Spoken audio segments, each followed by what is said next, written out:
Hey there guys, this is Obsidian Chill. Got another video for today, and depending on when you're watching this video, most likely it's going to be after the US server resets. This happened on EU last night, which is why I was alerted to it. We have the Legendary Allies. Not what I was expecting, because it wasn't mentioned on the forums, a part of anything. It just appeared on EU server last night, because they get their server restarts around like 11 p.m. Eastern, I think. Yeah. It's either 10 to 11 or 11 to 12. I can't remember exactly with like the time zone changes. But yeah, Aquaman, Batman, and Queen Diana, 2250. That's with the marketplace, that's with the membership discount applied. And then we have the Legendary Alliance packs, which are 6 for 450, which is what we were expecting because all the others are 6, 225. We've got this Ultimate Flashpoint pack, which gets all 3 legendaries and them enough catalysts to get them ranked up to level 3, which is kind of useless because rank 4 and 6 is when you unlock everything. So having them level 3 doesn't get you anything, just gets you a little bit of damage. So the reason why the title of this video, and it's going to be a little bit more ranty. Why? Because I give the developers a lot of passes. I'm not like I was in the past where I was like really heavily critical about their decisions. Like now with this developer team, it's a little more relaxed. I understand that they're understaffed, so I mean I'm not critical of their decisions or their direction for the game, bounties or elite content, all that kind of stuff. Like I understand. Like I work with them. I give feedback. I do everything I can as a player to make it better for everyone, the community, and like us and them. But I can't give a pass this time. I can't. Nope, can't do it. Why? I'm going to flip over to test server and we'll see why.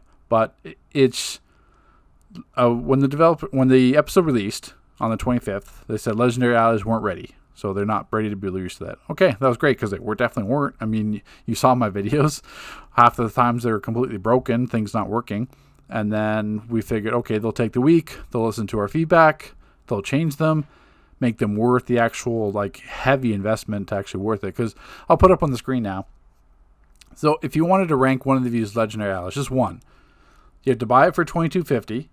You have to then buy 8 of the XP ones, the Ally Favor mega packs, to get to 300,000 XP or 299,000. Then you need to buy 19 of the Rare Alliance packs to be able to get all the catalysts. You have to buy 16 of the Epic Alliance packs for 225, and then you have to buy 12 of the Legendary Alliance packs for 450. So all that together for one ally, it's 20,160 marketplace cash, or Daybreak cash, or loyalty points, or whatever the PS uses, or Nintendo Store. But it's essentially $200. Essentially, it's $200 per legendary ally. So that's if you want Aquaman, Batman, and Queen Diana, that's $600 for those 3. Like to level an artifact 0 to 200, it's about $250. It's about 200 worth of XP. And then if you don't have any catalyst, it's about another $50 on top of that to get to the 200 ranks and the seals and everything else. So it's roughly about $250.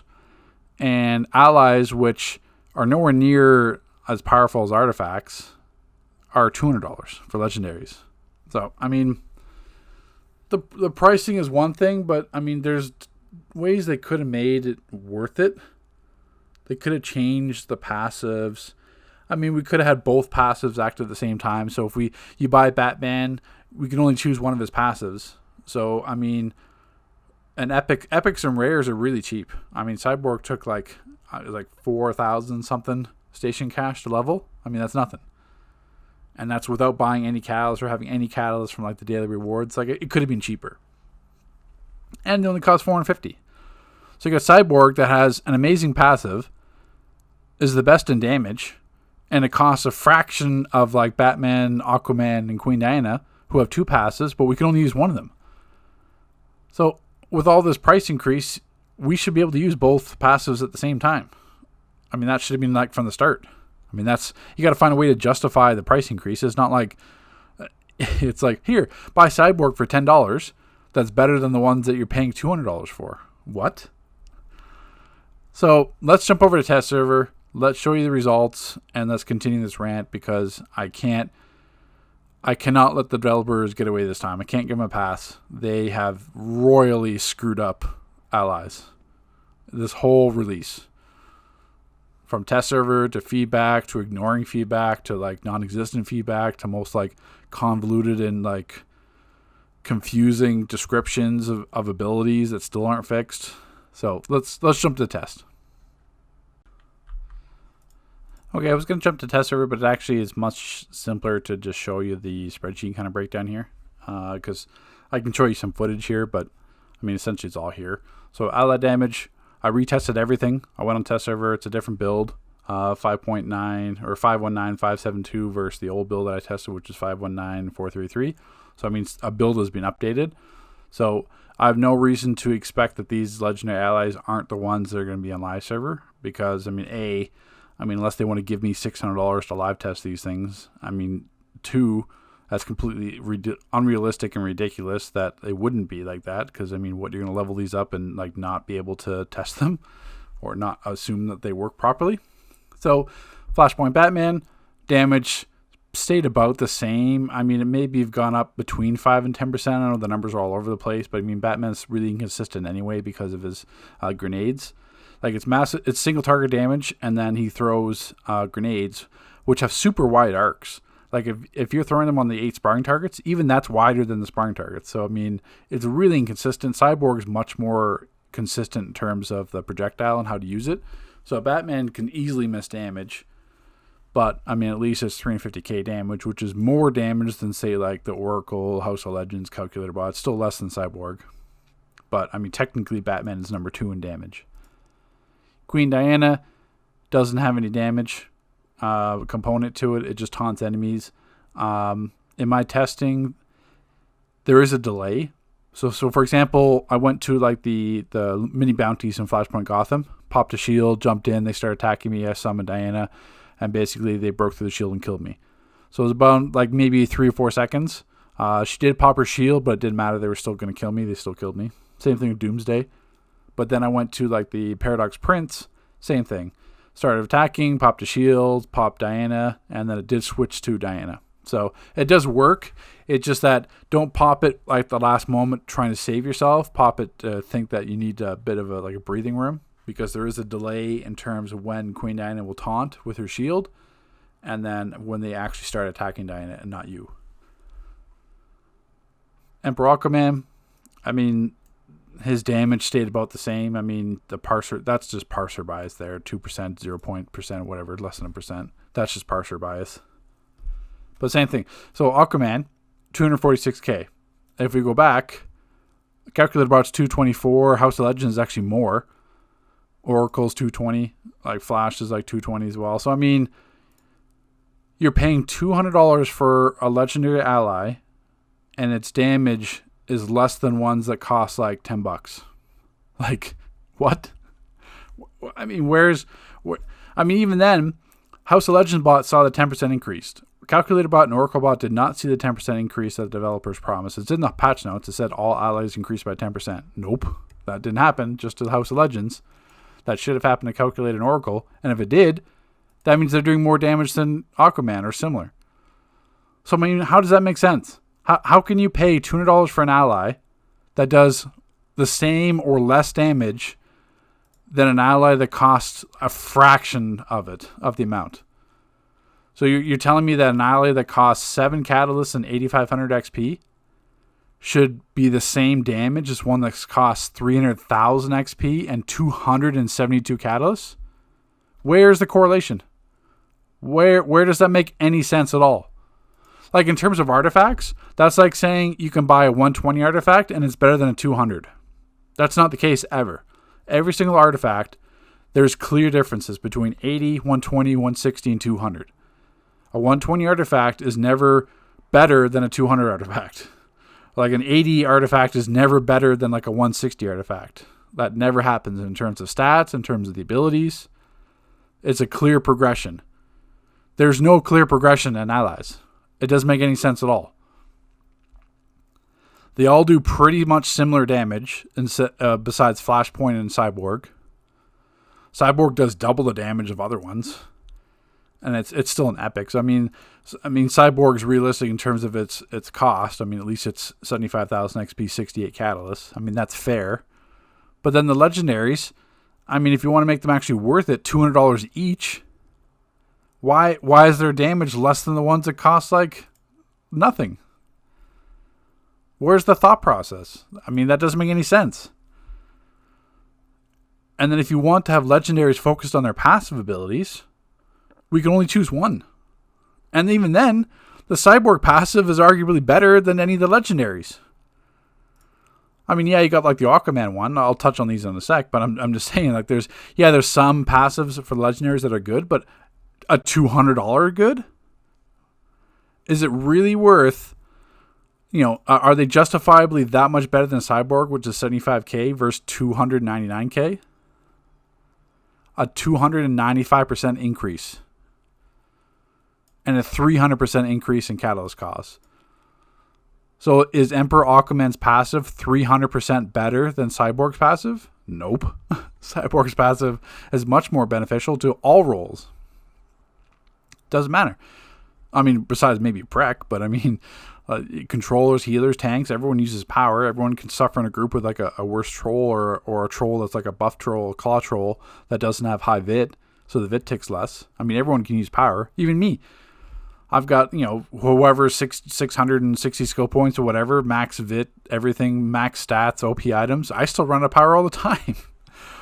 My mental atomic, even my electricity rotations, I was sometimes running out of power in pugs, my melee rotation. So it's like, I mean, Cyborg's power, passive power regeneration is super helpful for anyone. But then at the same time, Cyborg's damage is so much higher than everything else, I'm stuck using Cyborg for damage. Because I'm not trying to lose 500k damage every 90 seconds. I mean, that's not my goal. So it's like a trap. But then, I mean, I just don't get it. Aquaman, same thing, didn't really change. So, I mean, let's look at the passive now. So, Flashpoint Batman, level 4 and level 6 are the unlocks. Soul Detective, you get a 15% increase in defense. Does it say that in the description? No. I mean, that would be asking way too much for it actually to say that you get 15% increase instead of that you're, in a solo, your defense goes up. Yeah, it goes up by 15%. They could just say that in the description. It is not dependent on star level increase. I tried each one through 10, sat there, and my defense stayed the same. It was static. So you could have your defense at level 4. It'll be that 15% increase at level 4 or 4 through 10. Same thing. And level number 6 is Combat Suture. You saw this in my previous video. Each time you hit a weapon buff, every other weapon buff, so it's basically you got a health increase every 24 seconds, essentially health back. Broken. Doesn't work. I tried wired. I tried pressurized as water. Another person tried. I even went controller and tried the group weapon buff just to see if they screwed up the description. Instead of weapon buff, it was group weapon buff.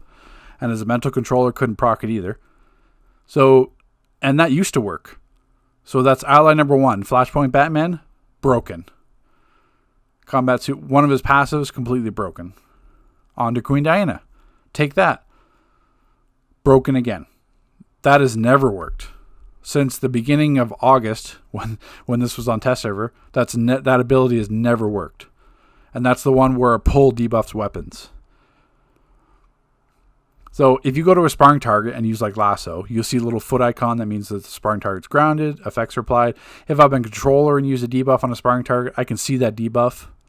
So there's no reason why if I use a pull from Diana, and in pulls I mean I use taser pull, tornado pull, and lasso. That's 3 different pulls from a power set, from movement, and from iconics.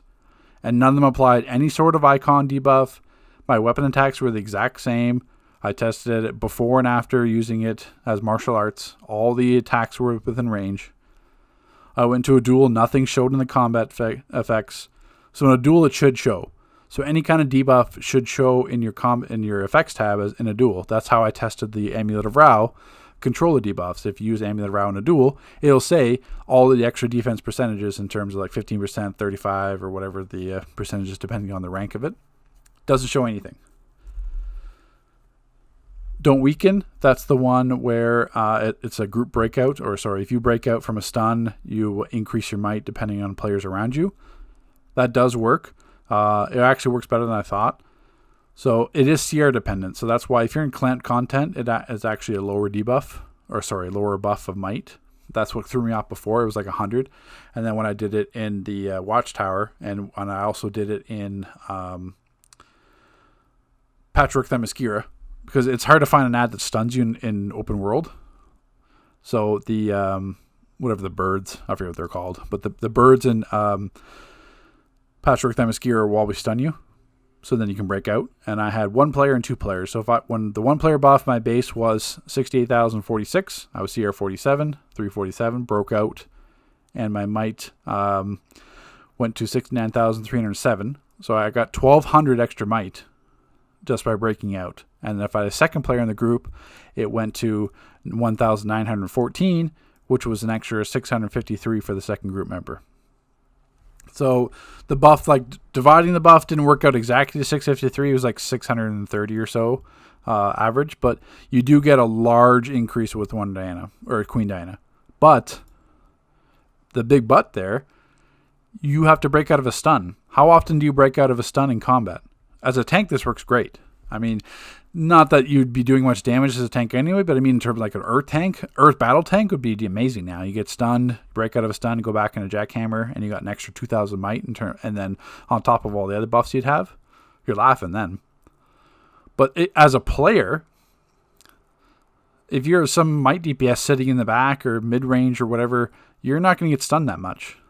I mean, there's still times you're going to get stunned, but at the same time, are you willing to pay $200 for the chance to break out of a stun and get 2,000 extra might or whatever? It'd be more than 2,000. It'd probably be like, I'm not sure if it caps. You'd have to do this with a full group. On Tessera, I didn't have access to 8 players.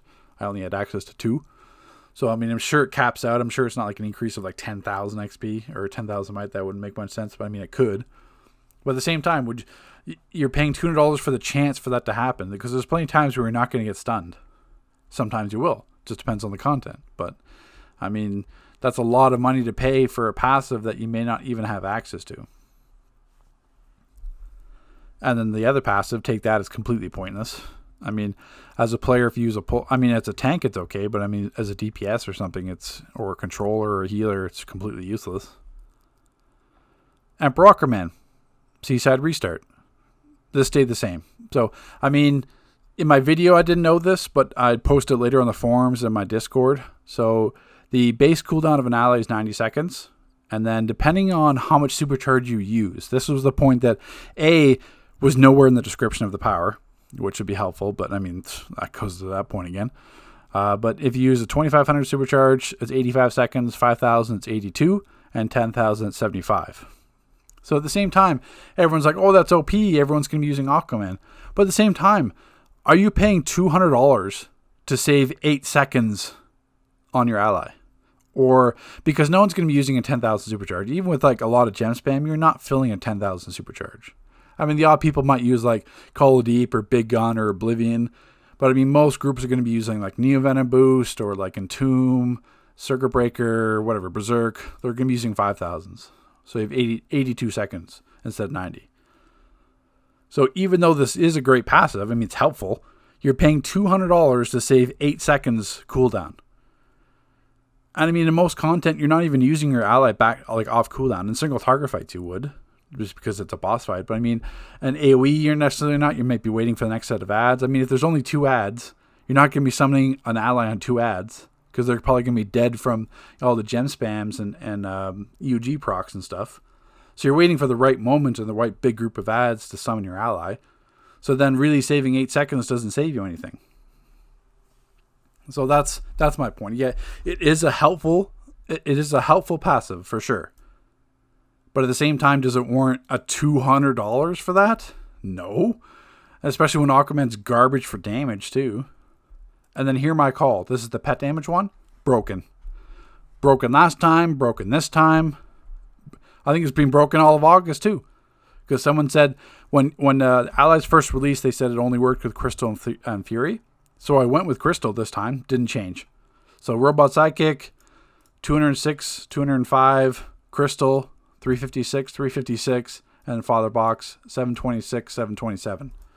So every type of pet summon. So Robot Sidekick, an iconic power tray pet. I had the power set ability pet, and then I had a trinket pet. So there's no other pet damage out there that's possible that would apply with Hear My Call, and it's all broken. These were 30-second parsers. These were 60 seconds because, I wasn't going to sit there and do that many. I was going to sit there and do 7 parses of the pet trinket cause when I knew it wasn't going to work. I was going to waste time because I had to do it again twice anyway. So you've got Hear My Call, which is broken. You've got Take That, which is broken. And you've got Combat Suture, which is broken. And then you've got an ally doing less damage than epics, but somehow this is perfectly fine to be released. Somehow something changed from last week when the legendary allies weren't ready to now when they're apparently ready, but they're all broken. I mean, this worked last time I tested. This was working on the 24th, but they broke it. This wasn't working. Or Take That wasn't working, and Hear My Call wasn't working. All of it's been reported. All my feedback has been ignored, public or private. I mean, I don't understand. Batuba would never have allowed an artifact to release that was broken. He's not going to say, well, here's an artifact. I mean, I'll get it to work, but it's broken right now. But here, level it to 200, and I'll eventually fix it. Batuba would never have done that. It's like the Pied Piper artifact all over again. Batuba leaves, and then we get an artifact that's broken for like a month. And it's like, well, I mean, I can't tell you guys to level it because it's broken. It doesn't work. And I think it took like a month to fix. So, I mean, I'm going to give you an example. So imagine you go into a car dealership and you find a car. You like it. You're going to buy it, but then you take it for a test drive. And the power doors, power windows, power locks, all that stuff doesn't work. And you go back to the dealership and you say, hey, this doesn't work. And they're like, oh, yeah. That's fine. Just buy it, and then we'll fix it later. Oh, really? Do you think that makes any sense? It's like, yeah, I'm going to buy a car that's broken, doesn't work, but then I'm assuming that they're going to fix it down the road sometime. So I'm going to buy it, I'm going to gas it up, put insurance on it, do all the stuff I have to do, and then eventually the dealership will get around to fixing what should have been fixed before I even bought it in the first place. It's different. When a raid comes out that's broken or an alert that's kind of overtuned, that's understandable. That can be changed on live after the fact. It shouldn't be, but it can be. But artifacts, allies, things that actually cost with the realistic expectation it's going to be real life money. Because you can't even earn these legendaries in the game. They're only in the marketplace. And I tried on the Cyborg vendor on EU. The legendary lines aren't there either. So that means everything to do with a legendary ally is on the marketplace with the expectation that we're going to spend money to level this up. But then they're released like this where every single ally has a component that's broken. The damage doesn't make any sense. The direction doesn't make any sense. And somehow we're supposed to just eat this as a community. We're supposed to just like, well, whatever. I mean, they'll get around to it. It is completely unacceptable, embarrassing, and disrespectful. It is disrespectful that the allies were released like this. There's no other way to describe it. It is 100% disrespectful of the developers in charge of allies to release it like this, with no care in terms of any kind of feedback. I know yesterday, so as of this video, a new developer, a part of like the UI, asked for some feedback in terms of like descriptions. I mean, that's great. But I mean, why would you release legendary allies the same day he makes the thread or like 24 hours later? I mean, obviously nothing would have changed in that point. So then people are still leveling allies that they don't understand. Because there's no way like the average player goes into this kind of in-depth testing, which is why I do it. So the players don't have to. I can show you this. But they're not going to do that. They're not going to go to the extremes. So then they're leveling an ally that they don't understand. And at this point, I mean, I don't even know what to say. I don't know what changed in a week where the allies apparently weren't acceptable to be released on the 25th, but then like the next week, oh, it's all perfectly fine. We're going to release them. Here, buy them. And they're broken. So I don't know. I don't even know what to think anymore. the last thing I would do would level any of these. I mean, the Flashpoint Backman, his passives, not worth it. They're not worth $200. The Queen Dianas, they're not worth $200. And even the Aquaman one, I'm going to pay $200 to save like 8 seconds on my cooldown. It's not worth 8 seconds for $200. I'll eat that. If someone wants to, if some DPS wants to win in a comp because they got their ally 8 seconds faster, and paid $200 for it, bravo. Allies are nowhere near as effective as artifacts in this game, but they are expecting these to be the same value as a 200 level artifact. So, here it is. Here's all the information. Here's what they cost. Here's what the passives are due. And then maybe sometime in the future, we'll get these corrected. But I don't know. I can't tell you. Why can't I tell you? Because all my feedback's being ignored. I've reached out, public and private. Nope. I'm saying here, what's your direction? What do you want to do for Legendary Allies? Let me help you. Let me help you figure this out. What are you trying to achieve? Bupkis. Nope. No feedback whatsoever. I don't think anyone's gotten any feedback. I don't think they've given any feedback for allies except like this new UI one. And even Calculator Bot. I don't know if I mentioned that. Calculator Bot, on the day before test, like the day before the episode released, it was basically every time you roll, you got to heal. That's how it was in my videos if you go back and watch them. And then the release date, it was like, surprise, now it's a passive heal over time. What? It's like, just out of nowhere, they just decided the day of the episode release to change that, not put it in any notes. It was just like, you wouldn't even know if you didn't read the description. So, this whole... I can't swear because then I have to change my rating on YouTube, but I really want to say this entire system is a cluster insert F word. That's the easiest way to explain the ally system. And like I said before, it's completely disrespectful to the community for it to be in this kind of state.